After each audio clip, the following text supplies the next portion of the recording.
Okay, hello Year 11s. I'm just doing a quick little video because a few people have asked me for help with that textbook work I set at the end of last lesson. A few people have asked me for a little bit of help with question 12 and 13. So I'm going to go through a couple of questions from 12 and then just one question from 13 to give you a little bit of an idea on how to solve it. So let's look at 12a to start with. So this question says simplify each of the following. So we're not being asked to solve, we just need to simplify. So we have 3 to the power of 4n times 9 to the power of 2n times 27 to the power of 3n. Now this is pretty tricky because all of the index laws stuff that we've looked at, you have to have a common base. Now you can see here, sorry, I'll just make it full screen. You can see here, 3, 9, and 7 are not the same base. So we're going to have to cheat a little bit. And what I mean by that is I need to realize that 9 is the same thing as 3 squared, and 27 is the same thing as 3 cubed. 3 times 3 times 3 is 27. So what I'm going to do is try and convert these bases back into a common one of 3. So that would give me 3 to the 4n, nothing to change there, already in base 3. Instead of 9, I'm going to have 3 squared to the power of 2n. Then instead of 27, I'm going to have 3 cubed to the power of 3n. So that would give us 3 to the power of 4n times, and now we use our multiplication rule here, our power of a power where they multiply.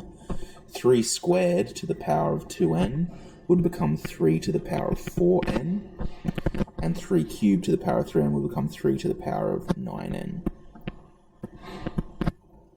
Now we can just use law 1 to tidy that up, so that'll give us 3 to the 4n plus 4n plus 9n, which 4 plus 4 is 8, plus 9 is 17. So our final answer there should be 3 to the power of 17n, which should be the same thing that the textbook is showing you. Now I'm going to show you one more from question 12. I'm going to show you 12f, because that's a pretty tricky one. So for 12f, you have 6 to the power of x minus 3 times 4 to the power of x divided by 3 to the power of x minus 1. Okay, problem. We have 3 separate bases, 3, 6, and 4. Now that is a problem because up here we had 3, 9, and 27, which they were different bases, but you could bring them all back to a 3. You can't express 3 in base 4 easily. You can't express 6 in base 4 easily or in base 3 easily. So we're going to have to cheat once again.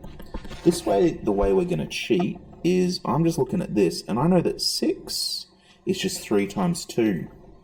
So if I can split the base into a 3 and a 2, that'll be able to cancel out that 3 on the bottom. And the same thing with 4. I'm going to split that into like base 2 so we can do some stuff with it later.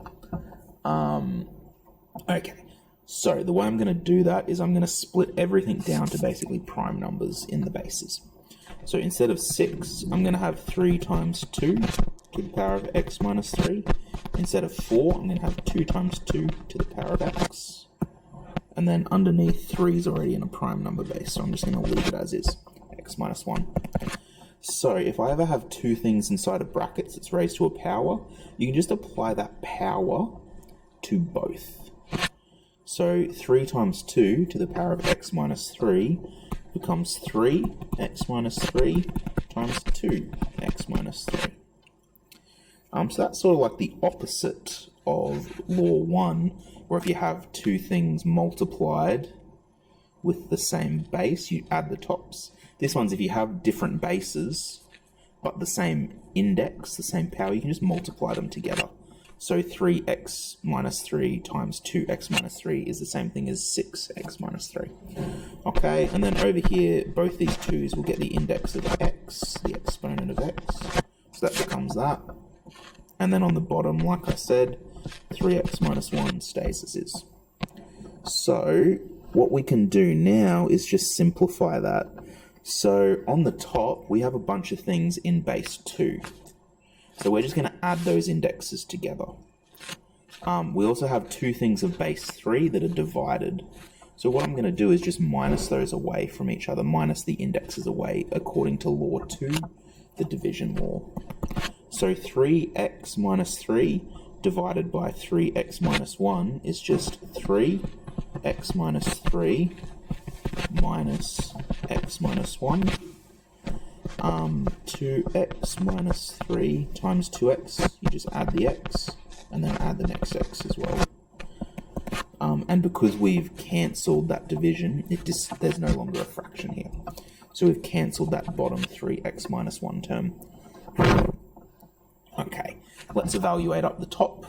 If we're minusing away x minus 1, we'll just flip the signs inside that bracket. So that'll become minus x and plus 1, which will give us 3x minus x, so nothing, and negative 3 plus 1 minus 2.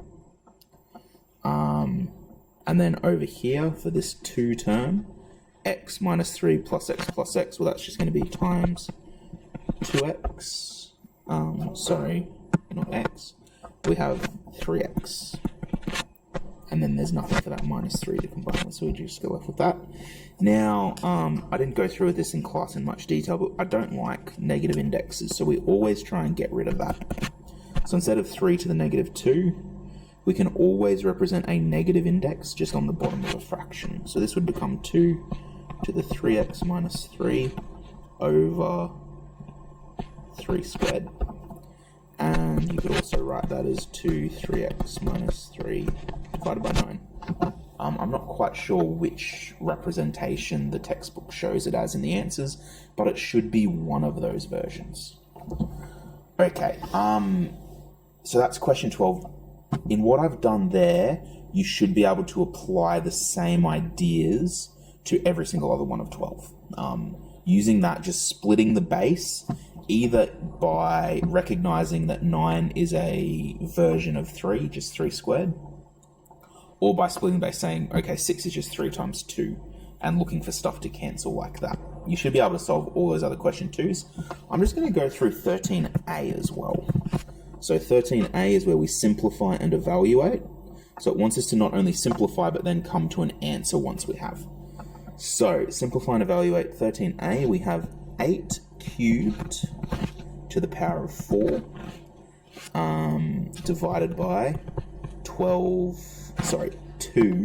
to the 12, then raised to the power of 2. So what I'm going to do before I do anything else, I'm just going to get rid of these brackets because they're a little bit nasty. So on the top, that's going to become 8 to the power of 3 times 4. So 8 to the power of 12. On the bottom, it's going to become 2 to the power of 12 squared. So 12 times 2, 24. Sorry, I shouldn't say 12 squared. It's 2 to the power of 12 to the power of 2. So that becomes 2 to the 24. Okay. Now, we have a similar problem to what we had in 12a now, where we have different bases. But 8, as it so happens, is 2 cubed. So I'm going to replace that 8 with 2 cubed to the power of 12, divided by 2 to the power of 24. So 2 cubed to the power of 12 is 2, 3 times 12 is 36, divided by 2 to the 24. Using law 2, the division one, that'll give us 2 to the power of 12. You can then just put that in your calculator and find an answer. I don't know what it is off the top of my head. I don't have a calculator. Let's look. 2, 4, 8, 16, 32. 1, 2, 3, 4, 5. 64 is 6. 128 is 7. Oh my goodness, this is going to get quite big by the end. Yep. Okay, guys, put it in your calculator. I'm not solving that in my head. Okay, I hope that helps you do those last 2 questions. They are in the textbook as complex familiar, so they are a little bit trickier. They're not just the regular questions we've been looking at. Okay, if you're unsure about any of the other questions, please do let me know.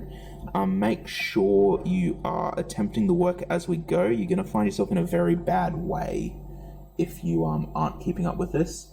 I will just remind you guys, we will still be doing the exam. It definitely won't be in the first 5 weeks of school, but at some stage, either this term or next term, we will be still having that IA2 exam. So do make sure you're brushing up on this stuff, you're feeling confident about it, and we'll go from there. Okay, on that note, ladies and gentlemen, I hope you are continuing to stay safe and healthy in quarantine, and I'll see you all later. Bye.